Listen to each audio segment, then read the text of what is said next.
ओडिशा रे चली operation lotus विधानसभा पंचायतीराज विभाग खर्च दाबी आलोचना बेले एभली सांघातिक अभियोग आनी बीजेडी विधायक गौतम बुद्ध दास। बीजेपी ओडिशा रे ऑपरेशन करुछि, धमक चमक दे ब्लॉक अध्यक्ष मानकु निया जाउछि। ऑपरेशन लोटस द्वारा पंचायत प्रतिनिधि को नहीं पारिबे किंतु लोकों को नहीं पारिबे नाही बोली कहिसंती गौतम बुद्ध दास।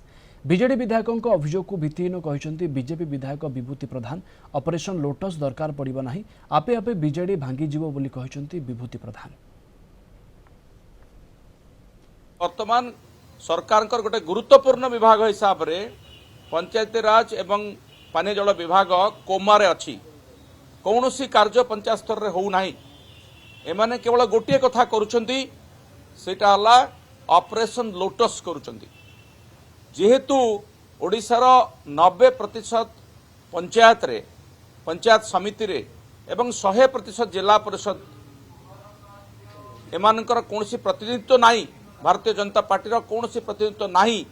तेणु सेमाने जेतिकी व्यवहार होउछि ताकू जानी शुणी खर्च करू नाहंती एवं कौन करुछंती ना जो माने चेयरमैन अछंती अन्य दलर तांकू निज दल को नवा पई चाप प्रयोग करुछंती, धमक चमक दउछंती।